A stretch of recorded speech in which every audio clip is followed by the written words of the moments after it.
Bonjour et bienvenue sur le podcast Découvrir les sciences védiques pour partager autour du Jyotish, de l'Ayurveda et du Vastu. Aujourd'hui, je suis avec Jordan. Bonjour Jordan. Bonjour Justine. Comment vas-tu? Très bien, et toi? Très bien, merci. Alors aujourd'hui, je voulais t'accueillir pour qu'on parle d'un sujet à la fois super passionnant mais aussi un peu complexe, qui sont les Vargas.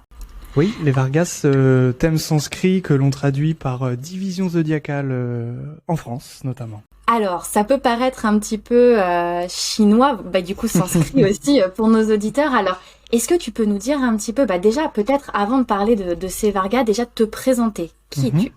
Alors, je suis Jordan Marion, fondateur donc de la Jyotish Academy, qui est une école en ligne d'astrologie indienne, et puis bientôt aussi d'astrologie occidentale. Donc on fait de l'astrologie indienne, je forme de futurs astrologues védiques, si on peut utiliser ce mot de védique. Donc voilà, globalement, plus de 40 formations déjà disponibles sur l'école, qui a ouvert ses portes il y a 1 an et demi. Donc quelques élèves déjà de formés.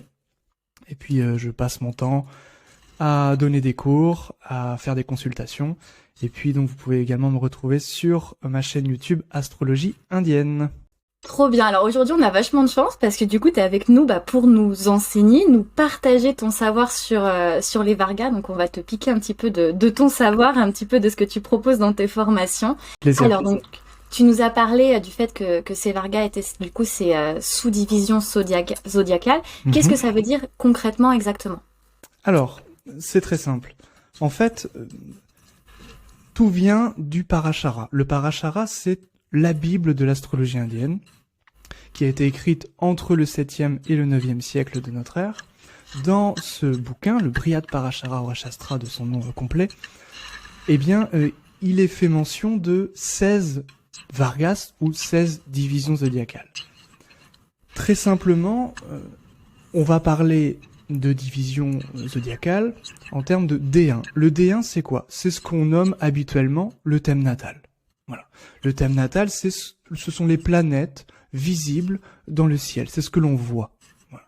Donc, ça, c'est de manière physique, ce qui est là. Donc, forcément, le thème natal va nous renseigner sur tout ce qui est physique, sur tout ce qui est évident aux yeux des gens, et tout ce qui est apparemment évident, apparemment visible.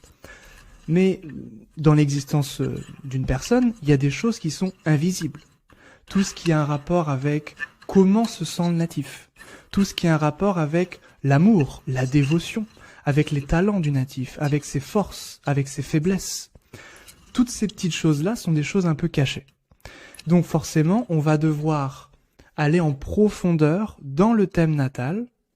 Et comment on fait une des manières, il n'y a pas que celle-là, mais une des manières pour rentrer en profondeur dans le thème natal, c'est des calculs mathématiques. Alors, faut pas que ça vous fasse peur. Les calculs mathématiques, c'est très simple. En gros, nous avons le ciel que nous subdivisons. Donc, on va prendre un signe et on va subdiviser ce signe, par exemple, en 2, pour avoir des informations sur l'argent, ou sur comment le natif va vivre l'argent, va vivre son rapport à l'abondance financière. C'est ce qu'on appelle aura, par exemple. Si on subdivise le signe en 3 parties, donc ça veut dire en 10 degrés chaque partie de 10 degrés, ça va être des décans, c'est ce qu'on appelle les décans. Donc on utilise aussi ces subdivisions en Occident, mais c'est un petit peu moins approfondi, un petit peu moins traité. Mais ça existe également. Vous connaissez peut-être, si vous faites de l'astrologie occidentale, le novénaire, qui est la subdivision en 9 parties d'un signe. Eh bien, le novénaire existe également en astrologie indienne, et ce novénaire va être utilisé pour absolument tout dans le thème. Ça va être le thème complémentaire. Donc, lorsqu'on étudie le thème natal, le D1, donc les planètes dans le ciel, eh bien, on utilise toujours ce thème natal avec le D9, qu'on appelle en Inde le Navamsa, qui signifie le novénaire, c'est la même chose. Ce qui signifie la division par 9. Eh bien, pourquoi ce Navamsa, ce novénaire, est si important en Inde? C'est très simple, tout simplement parce que le novénaire, c'est 1/3 de décan. Donc ça, c'est très important pour les Indiens parce que ça tombe sur un chiffre rond, si je puis dire. Et surtout, c'est un quart de nakshatra. Et les Indiens, donc c'est l'astrologie sidérale, c'est-à-dire calée sur les constellations. Donc, c'est quoi les constellations? Ce sont les nakshatras, les 27 constellations du zodiaque. Et ces constellations font toutes 13 degrés 20 chacune. Eh bien, nous pouvons subdiviser chaque nakshatra par 4, qu'on appelle des padas, de 3 degrés 20. Eh bien, ces padas sont renseignés, sont retrouvés dans le D9, le novénaire.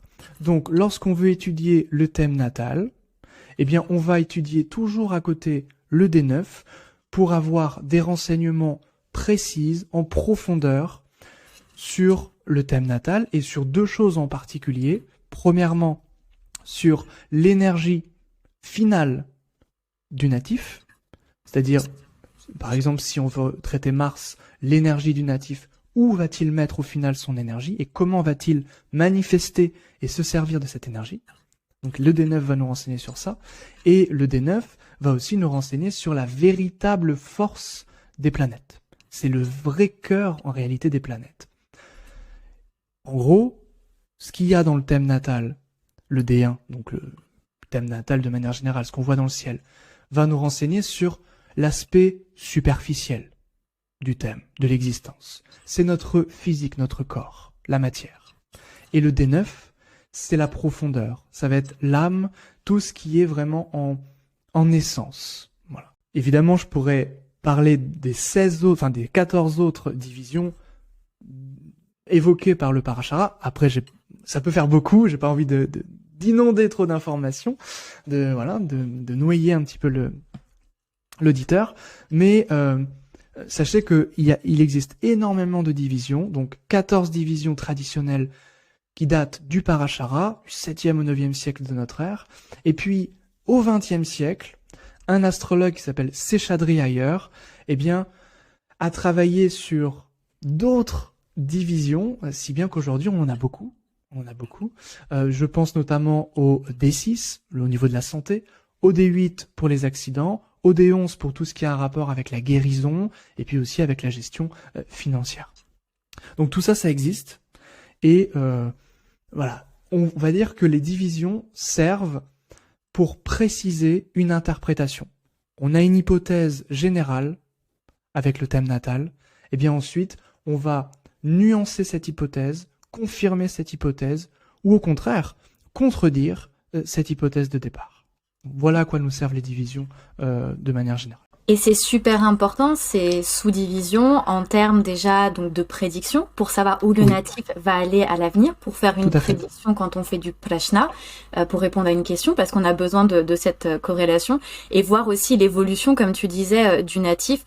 Moi, j'utilise souvent le principe de Vargotama, où on voit si du coup une planète va être dans le même signe ou dans la même maison dans la Navamsha, pour voir si le natif a un potentiel d'évolution, ou au contraire, s'il peut avoir des blocages qui vont arriver dans une deuxième partie de vie, parce que cette Navamsha, elle nous parle aussi beaucoup de notre deuxième partie de vie, donc c'est un thème qui est quand même relativement important. Oui, tout à fait, exactement.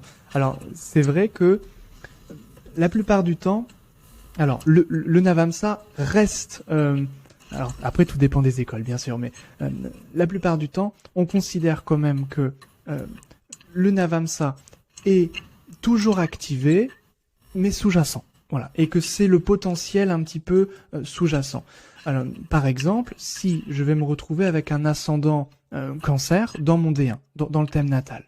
Donc, je vais être un ascendant cancer, tout ce qu'il y a de plus ascendant cancer. Mais, si dans mon D9, mon ascendant va tomber en Capricorne, forcément, je vais être un ascendant cancer sous-type Capricorne. Qu'est-ce que ça veut dire ? Deux choses. Ça veut dire que, de manière générale, je vais me comporter comme un cancer avec un fond capricornien, donc quelqu'un d'assez sérieux, travailleur, etc., mais sensible en même temps. Le mélange un petit peu du cancer et du capricorne, si vous voulez, une conjonction Lune-Saturne. Et en même temps, effectivement, plus le natif va avancer en âge, plus il va ressembler a cet ascendant Capricorne. Donc, au début, ça va être le Cancer qui va avoir plus de manifestations, d'importance, et au fur et à mesure, effectivement, on a remarqué que c'était plutôt l'ascendant Capricorne qui allait prendre le dessus sur par exemple ici l'ascendant, donc sur le corps, sur le comportement du natif. Après, le D1 reste évidemment toujours activé de la naissance à la mort, mais le D9 effectivement tend à prendre plus d'importance, notamment après 36 ans, date à laquelle Saturne est mature. Mais en même temps, les deux sont quand même toujours... c'est-à-dire qu'on ne peut pas interpréter un thème sans l'autre. Voilà. Les deux sont vraiment à chaque fois complémentaires, le D1 et le D9. Mm. J'aime bien aussi voir le D9 comme le thème du partenaire, et finalement, quand tu parles de complémentarité, c'est un petit peu comme dans une relation. On a le soi et on a le partenaire, et finalement, ce D1 et ce D9 sont très complémentaires, comme un couple finalement, où du coup on avance main dans la main, chacun avec ses différences. Et comme tu le dis, c'est vrai que vers du coup ces 36-40 ans, moi c'est vrai que j'ai souvent des personnes qui arrivent vers la quarantaine, parce que c'est un changement qui est assez important, et on voit vraiment cette activation, je trouve, de la D9, parce que c'est comme si on vivait des changements intérieurs. Et quand on a un thème D1 qui est très différent de la D9, des fois on peut ne plus se reconnaître, parce que on active ce nouveau thème et on se sent complètement différent. C'est juste. Alors j'ai également remarqué, ça c'est vraiment dans mes observations, que on pouvait, entre guillemets, accélérer le mouvement ou l'activation, si on peut employer ce terme, du D9 de plusieurs façons. Le D9, c'est le zoom sur la maison 9. La maison 9, c'est effectivement la troisième de 7, donc c'est l'officialisation de l'union, donc c'est le mariage. Donc en se mariant, eh bien, on active plus facilement le D9. Pourquoi ? Parce que, comme tu l'as si bien dit, le D9, c'est la relation aussi à soi-même. Et évidemment, quand on se marie à quelqu'un d'autre, eh bien, soi-même, on est dans une triple relation. Relation avec soi-même, relation avec l'autre, et relation avec l'entité qu'est le couple. Et le D9 vient activer ça, et forcément vient attirer une forme de maturité de manière assez naturelle. Ça, c'est une première façon entre guillemets, d'activer le D9. Une autre façon, la maison 9, c'est aussi le père. La mort du père peut activer aussi le D9. C'est-à-dire que la mort du père peut rendre plus mature, de manière assez soudaine, le natif. Ou, et ça on le remarque très souvent, la mort du père, lorsque le père meurt, tout d'un coup, on ne sait pas pourquoi, 4 mois plus tard, 8 mois plus tard, il y a quelque chose qui se manifeste, souvent un succès. Un succès, soit dans la sphère spirituelle, soit de la chance. Et la maison 9, c'est la spiritualité, c'est la chance. Ça peut être une chance professionnelle, si certaines maisons du D9 sont activées, par exemple. Ça peut être une chance financière, mais ça peut être aussi une chance dans les rencontres, dans la sphère amoureuse, dans toutes ces choses-là. Et enfin, le D9, donc la maison 9, c'est également la rencontre avec un maître spirituel. Donc, tout ce qui est rencontre avec un professeur, un mentor, un maître marquant, vient aussi activer ou a tendance à activer ce D9, si bien que le natif prend confiance en l'autre facette, c'est-à-dire son âme, en fait, qui il est vraiment, et comme ça trouve une maturité. On peut dire quelque part que le D1, c'est le thème de naissance, donc c'est le thème de l'enfance, quelque part, et le D9, c'est peut-être le thème de la maturité, ou comment devenir adulte, et peut-être que l'enjeu de l'existence, c'est de mêler les deux, l'enfant et l'adulte. Voilà. Donc mêler le D1 et le D9. J'aime beaucoup cette explication et cette façon de trouver un équilibre du coup entre la D1 et la D9, et c'est tout le principe du Jyotish, c'est d'être dans cet équilibre, de trouver cette équanimité, comme beaucoup de philosophies recherchent cet équilibre, c'est ce qu'on cherche aussi au travers du Jyotish. Et du coup, moi, tu vois, tu m'as parlé de succès, et c'est vrai que forcément, quand on va consulter un astrologue, on a plusieurs questions qui nous viennent à l'esprit. C'est souvent les amours, les enfants, mais aussi la carrière et le succès. Et c'est vrai qu'on a aussi du coup notamment ce sous-thème, la Dashamsha, qui peut être ce sous-thème du succès.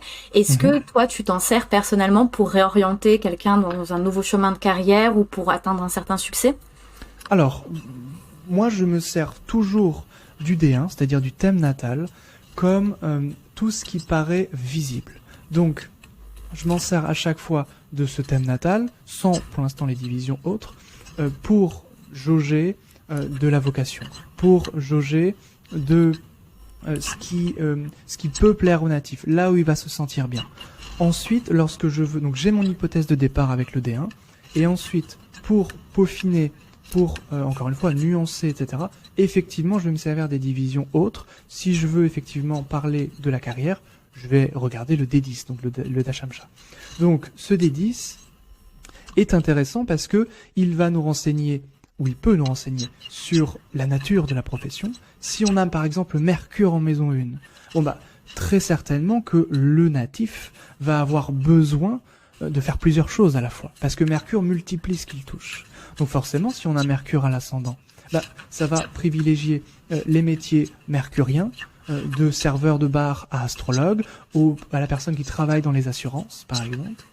Ça va nous renseigner sur une personne qui peut se déplacer, qui peut faire un métier intellectuel, qui peut faire plusieurs choses à la fois. Quelqu'un qui a Mars, par exemple, ça va être complètement différent. Ça peut être un métier physique, un métier qui demande un risque, pompier ou rapport avec le feu, pompier, ou les arts martiaux, un combattant, un guerrier, ou une personne qui simplement a vraiment un aspect entrepreneur, qui aime prendre des risques, qui aime aller transcender des obstacles, une personne qui adore les défis, qui a besoin d'indépendance et d'autonomie. Donc ça va être complètement différent. Donc par rapport à la planète qui va être située dans la maison 1 ou par rapport au maître de la maison 1, s'il n'y a pas de planète en maison 1, effectivement, on a des indications très fortes. Ensuite, on a d'autres indications dans ce D10, par exemple, si, alors moi je m'en sers surtout pour prédire et pour nous parler de comment va se passer la carrière. Si par exemple, il y a une planète en maison 4, bon bah la maison 4 c'est quoi? C'est l'espace de travail. Donc forcément, si on a le maître de 8 en maison 4, bah, durant sa période, ou plutôt sa sous-période qui est beaucoup plus précise, une période qui peut aller d'un an à 3 ans, ou même de 6 mois à 3 ans, eh bien, le maître de 8 en maison 4, tenez monsieur, durant votre sous-période peut-être de Vénus, maître de 8 en 4, eh bien vous allez changer d'espace de travail.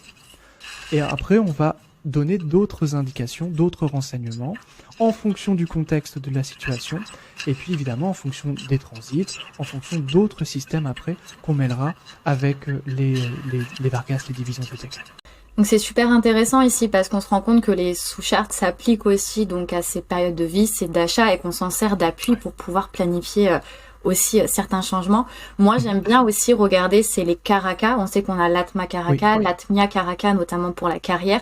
J'aime bien regarder où sont placés ces représentatifs dans les sous-thèmes pour du coup voir s'il y a quelque chose qui est soutenu ou non par rapport à ces représentatifs dans la D1. Je trouve que ça marche bien aussi. En tout cas, ce qui est génial, c'est qu'il y a plein de façons de faire. Il faut trouver son petit truc à soi, puis aussi le truc qui va fonctionner pour la personne qui vient nous voir quand on fait une consultation astrologique, parce que tout va dépendre de l'astrologue, mais aussi de la personne qu'on a en face de nous.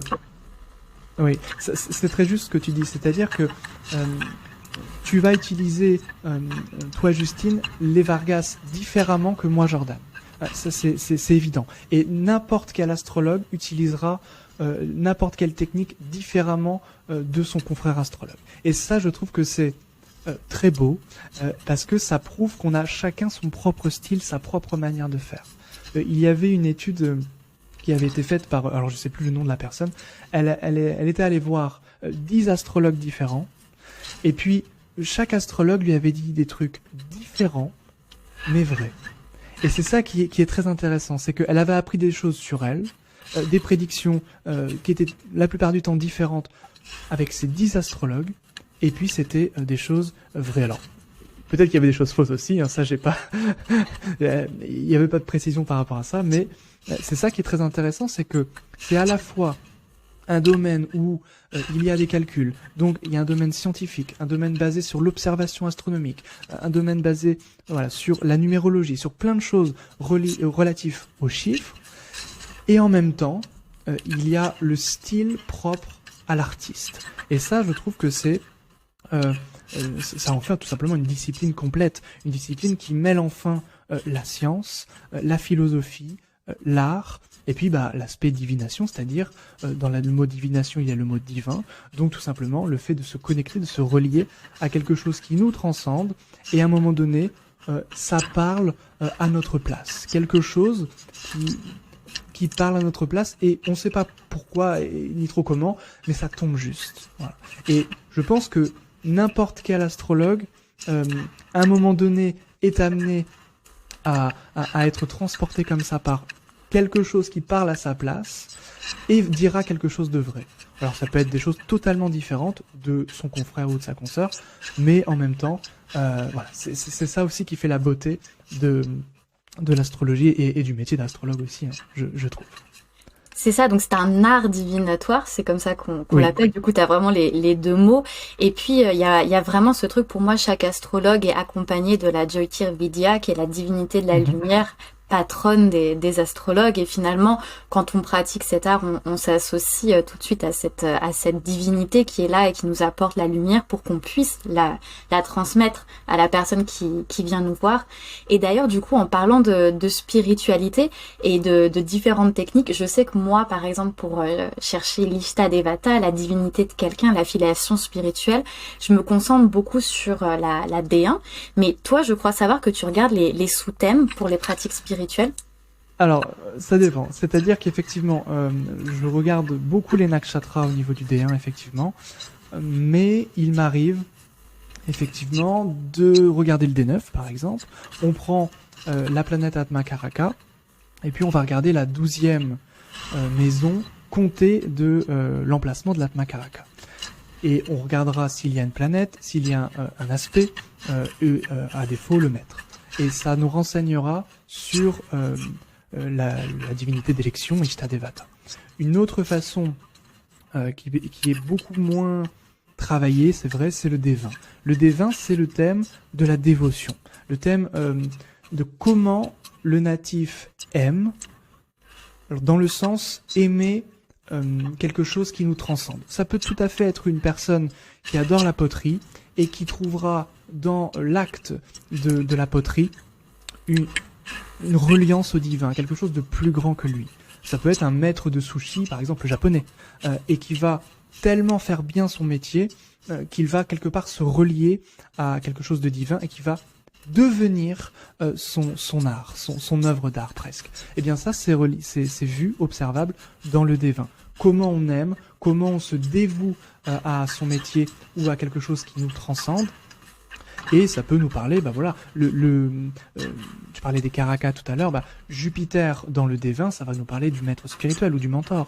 Vénus, ça va plutôt nous parler justement de la dévotion, du mantra, parce que Vénus est reliée à la voix, reliée à la vérité, à la parole vraie. Voilà, donc toutes ces choses-là ont des significations, ont leur intérêt, leur importance au sein effectivement des divisions. J'utilise principalement D1, D9, D20 pour répondre à ta question concernant les divinités d'élection. Ou la divinité d'élection. J'avais une question, mais elle m'est sortie. C'est super. Est-ce que tu veux rajouter quelque chose ?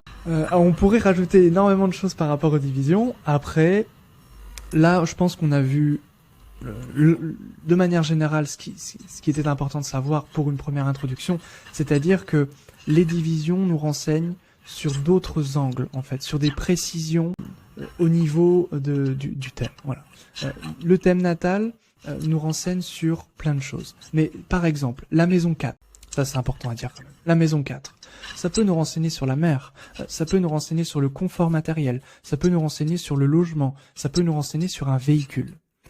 Mais on ne sait pas dans le D1 s'il y a une affliction sur la maison 4 ou au contraire une bénédiction sur la maison 4.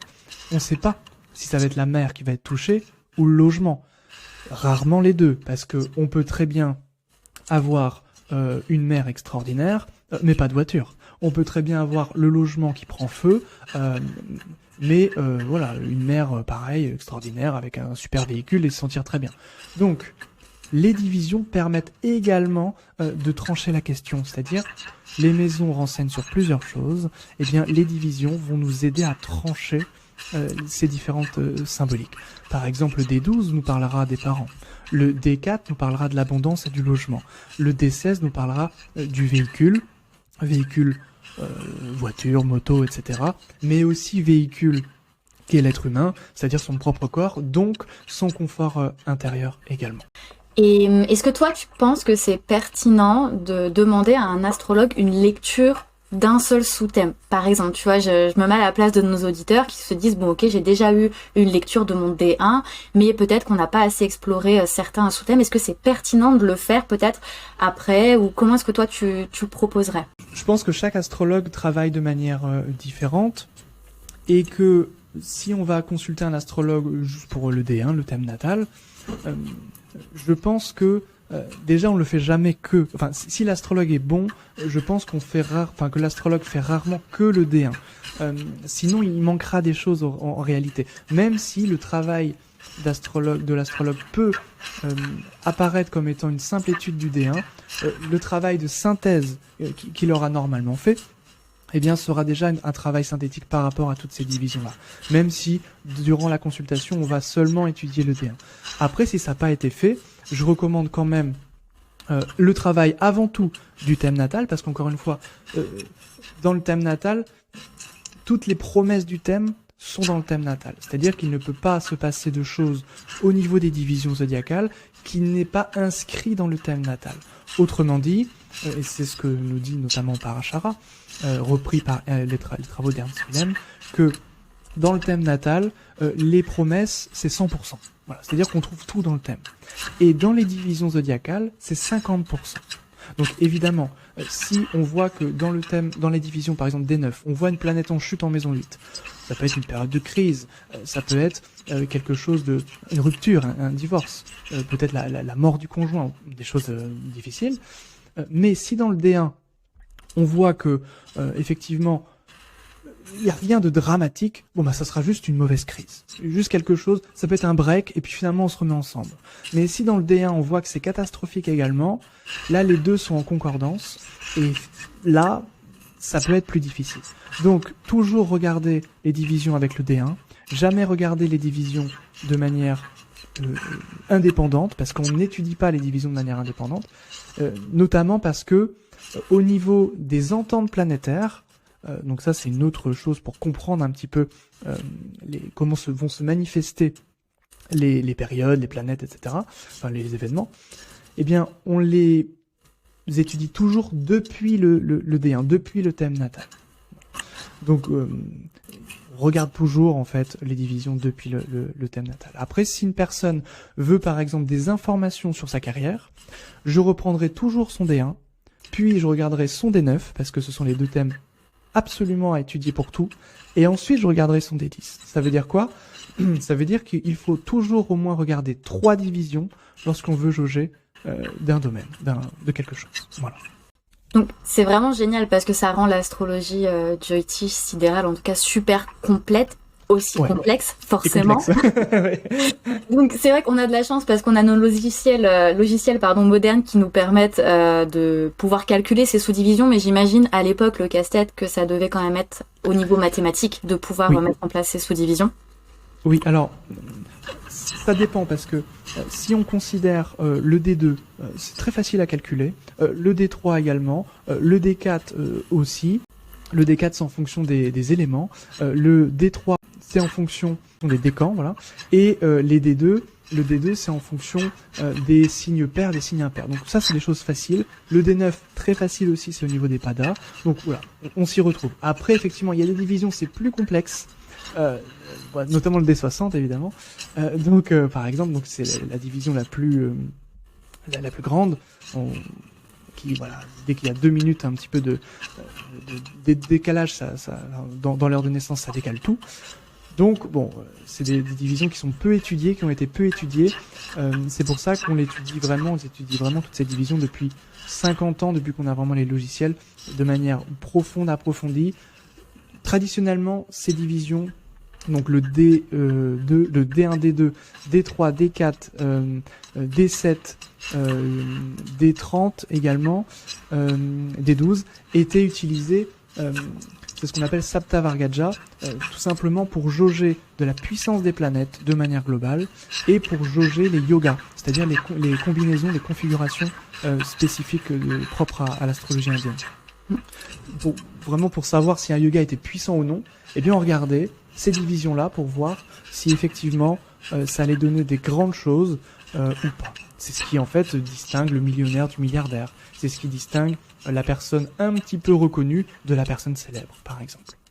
Et ça distingue aussi les jumeaux, parce que les sous-charts, ça permet aussi du coup de pouvoir regarder et de différencier la vie de deux jumeaux, parce que souvent on se dit, ok, j'ai un frère, une sœur jumelle, et finalement on a le même thème, parce qu'on est né à quelques minutes, et finalement dans la D1 ça change pas grand-chose, mais du coup ces sous-divisions, elles nous permettent de juger de pourquoi est-ce qu'un jumeau va aller dans telle carrière, ou va réussir telle chose, et puis un autre peut-être moins. Voilà, exactement, ça c'est très juste. Alors, c'est souvent un petit peu l'argument des contradicteurs de l'astrologie, c'est-à-dire et les jumeaux, comment on fait, etc. Alors soit que c'est un argument des contradicteurs, soit que c'est aussi par curiosité, parce qu'évidemment on peut se poser la question de manière très légitime. Deux choses, effectivement, les divisions peuvent, alors notamment, plus on approfondit la division, plus on doit avoir une heure de naissance précise pour que ce soit juste. Donc évidemment, dans le cas des jumeaux, c'est vraiment bienvenu. Plus on va diviser, plus on va avoir de différences entre les deux. Et le D60, comme nous dit Ernst Willem, ça nous renseigne sur le potentiel général de l'existence. C'est comme un plafond de verre. Est-ce que le plafond de verre est haut ou pas. Et donc forcément, s'il y a un jumeau qui a beaucoup plus entre guillemets de potentiel dans certaines planètes et moins dans d'autres, il y aura des décalages très grands parmi les deux destinées, les deux existences. Une autre manière qui est beaucoup plus simple également, c'est tout simplement de considérer les maisons dérivées. Le petit frère ou la petite sœur sera la maison 3, comptée du grand frère, et puis le grand frère ou la grande sœur, ce sera la maison 11. Et là, on peut aussi avoir des destinées complètement différentes avec cette petite technique. Donc pour cette technique, il suffit de placer la maison 3 ou la maison 11 en tant qu'ascendant pour du coup pouvoir avoir une autre façon de juger le thème. Donc on aura forcément toujours les mêmes combinaisons s'il y a des planètes qui sont ensemble, mais ça se passera dans d'autres domaines, dans d'autres maisons, et on va du coup avoir une autre dynamique. Et ça marche très bien pour l'avoir un petit peu expérimenté, et c'est entre guillemets la première technique, peut-être la plus simple, peut-être avant les sous-divisions quand on débute le Jyotish. Tout à fait. De manière très simple, si nous avons un ascendant avec Saturne à l'ascendant, par exemple, vraiment collé à l'ascendant, le natif sera coloré par Saturne. Donc une personne qui peut être profonde, introvertie, etc. Et si son petit frère jumeau a le soleil, lui, il a en maison 3 le soleil sur la cuspide de 3, donc vraiment au cœur en fait de cette cuspide de 3, eh bien ça marquera le petit frère. Donc le petit frère sera, par exemple si c'est le soleil, sera marqué par le soleil. Donc le grand frère sera saturnien, très introverti, le petit frère sera solaire, donc complètement l'inverse, extraverti, qui attire les gens tournent autour de lui, il est charismatique, etc., etc. Donc ça marche vraiment vraiment bien aussi. Alors je pense qu'on a quand même bien couvert entre guillemets les Vargas, même si honnêtement je pense qu'on pourrait parler de ça pendant des heures tellement c'est complexe. Mais est-ce que peut-être tu aurais toi des conseils d'astrologue pour ceux qui débutent sur comment utiliser les Vargas, comment est-ce que des petits conseils pour ceux qui débutent? Alors très simplement, je pense qu'il faut juste apprendre trois choses. C'est l'état céleste, c'est-à-dire les domiciles, l'exaltation, les chutes. Juste s'en tenir au début à ça. Si vous voyez une division, par exemple le D9, qui peut nous renseigner sur la vie conjugale. Si on voit que cette division a des chutes, a 2 ou 3 planètes en chute, eh bien, on peut penser, à juste titre, que la vie relationnelle peut être un enjeu majeur dans l'existence du natif. Bon.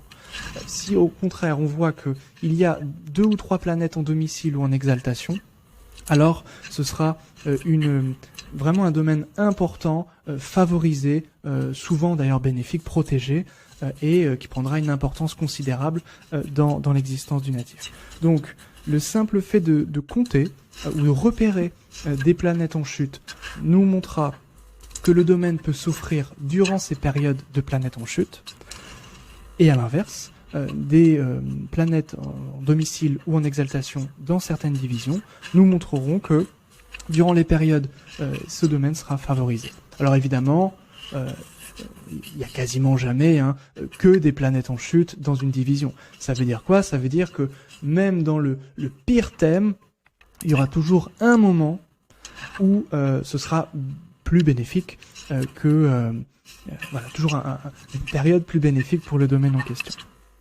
Et puis on a les remèdes en Joy-Tige, ça faut pas les oublier. Même si on se dit bon, il y a pas mal de planètes en chute, c'est un petit peu difficile. Bon, on a cet outil quand même d'Upaya qui est pas négligeable parce que les prières, les mantras, mais aussi le simple fait de cultiver certaines qualités, de cultiver certaines pensées, sans parler de prier certaines divinités, ça peut changer la donne sur une période de vie difficile malgré tous ces placements challengeants. Voilà, alors même avant les remèdes, c'est-à-dire que même avant les remèdes, la première chose, je pense, sur lequel on peut faire attention, c'est de savoir ce que veut le natif.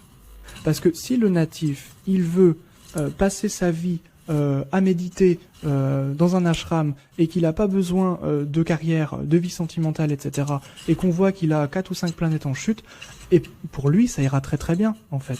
Et il n'aura pas besoin de tout ça pour être bien, pour être heureux, etc. Donc la première chose, en fait, c'est de regarder ce que veut le natif. Autre exemple, si la personne, elle en a marre de son travail, et qu'elle voit... elle veut savoir quand est-ce qu'elle va prendre une retraite anticipée, par exemple. Elle pense qu'à ça, elle veut que ça. Et que je vois dans son thème, tiens, il y a une planète en chute en maison 12 ou en chute en maison 8. Là, je vois qu'il y a une transformation, un changement radical dans la carrière. Je vais lui dire, cette période sera pour vous un changement, une perte d'emploi. Cette personne, elle sera la plus heureuse. Donc, tout dépend ce que souhaite la personne. Ça veut pas dire que c'est mauvais pour le natif, ça veut dire que c'est mauvais pour le domaine en question. Après, bien sûr, si le natif veut quelque chose qui n'est pas en accord avec ce que disent les planètes à un instant T, c'est là qu'on peut effectivement lui proposer des remèdes astrologiques.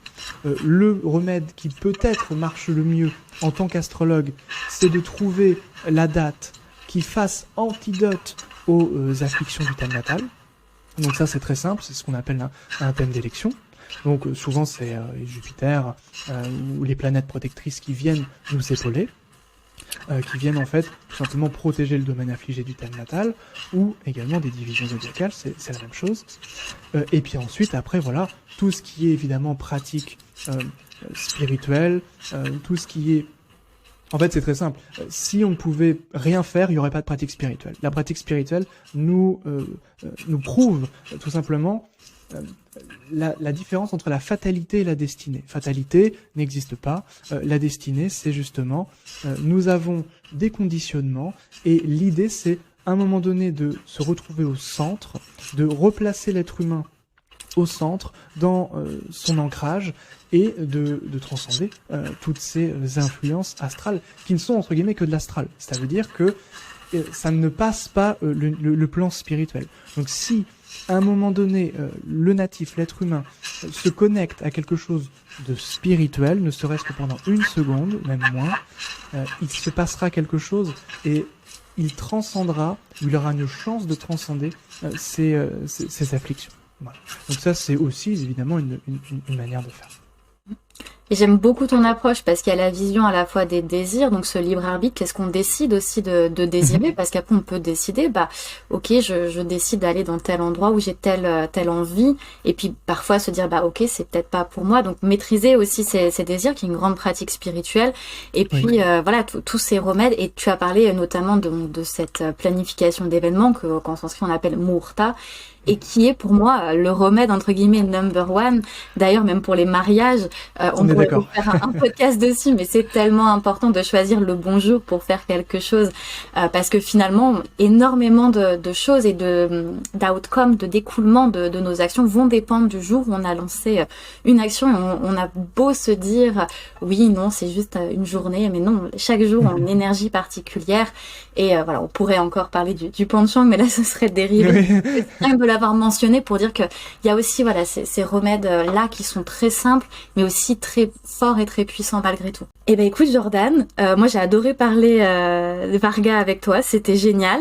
J'espère que nos auditeurs ont en tout cas appréhendé cette utilisation de l'astrologie et que ils ont découvert un petit peu plus sur le Jyotish. Alors pour conclure, est-ce que tu peux nous rappeler où est-ce qu'on peut te trouver si on veut réserver une lecture avec toi ou si on veut se former avec toi? Alors, le plus simple, ce sera, je pense, de passer par YouTube, Astrologie Indienne. Souvent, je mets tous les liens en description, donc c'est ce qu'il y a de plus simple. Tu m'as inspiré de créer une page Ko-fi également, où je partage beaucoup de contenu dessus. Donc Astrologie Indienne, pareil. Et puis, sinon, astrologieindienne.fr. Donc c'est toujours Astrologie Indienne, comme ça on peut me trouver facilement. Voilà. Et puis ensuite, j'ai le site de l'école, donc c'est écoledastrologie.podia.com aussi où on peut me retrouver. Mais le plus simple, encore une fois, c'est de passer par YouTube ou directement astrologieindienne.fr.